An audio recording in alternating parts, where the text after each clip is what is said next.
Hey everybody, Mountain Grandma here. Today I want to talk about potatoes, and I'm going to share with you an experiment that I have going, and I call it an experiment because it's my first year growing potatoes up here in the high desert.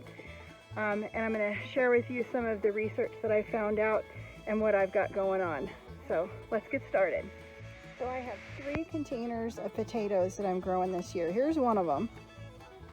This is another one. And for the weird container challenge that I'm doing with Gail's Southern Living, here's the 3rd potato bin that I have growing right now. The reason I selected these 2 containers, container size is important. I selected these 2 containers because they have a nice width to them. This is a 17 gallon. This one is probably, oh gosh, best guess like 22 or 23 gallons. And I am growing determinate potatoes in here. They're red potatoes, they grow in one level, so they need plenty of room to spread out and grow. I'm actually growing 2 layers of potatoes in these. In this container, I am growing indeterminate potatoes, meaning they will grow up. This is some russet potatoes that I'm growing, and as they start to get green leaves and in there, I will need to cover those and hill them. Whereas hilling, which just means covering up your potatoes, you know, the leaves with dirt, some as they grow. I won't need to do that as much with the determinate potatoes, but I will need to do it with these indeterminate potatoes because that's what will help them to produce a larger harvest. Soil selection is really important when growing potatoes. So what I am growing our potatoes in is a mixture of compost and steer manure.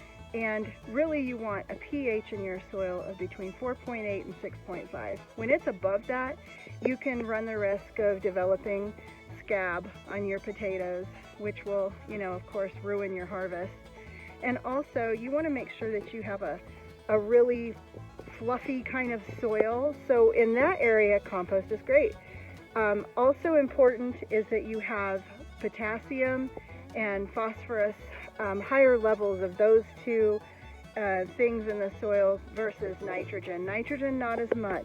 And the biggest one that potatoes will use up is that potassium, so that's huge. A lot of people really encouraged the peat moss because it helps the soil to be so light for those potatoes to grow.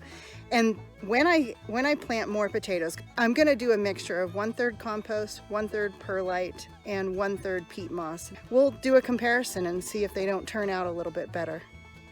But one good thing about compost is that it also contains a lot of minerals that are real healthy for the potato growth. Potatoes are a nightshade, so much like tomatoes, they do like calcium, and you want to have some calcium in your soil. So I feel like I hit the mark on that with the compost and the steer manure. So potatoes also like full sun, and they prefer about 7 to 10 hours of sun a day. So one of the handy things about growing potatoes in these containers is that I can move them around. When it gets a little closer to our summer, when it does get hotter up here, I can move them to a location where maybe they won't have so much direct sunlight to keep control on their temperature as well. 80 degrees, potatoes will not grow as quickly. Now to talk about fertilizers.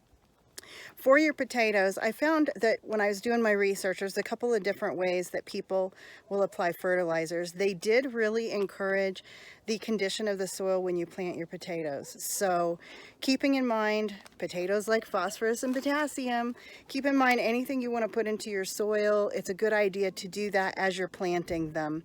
Thank you all for watching. I hope that you found this information valuable. If you have any questions or comments, I would love to hear from all of you as to what you have done that has worked. And later in the season, I'll be providing an update on how our potatoes are doing here. Thanks so much. God bless you all. And remember, y'all, keep your joy.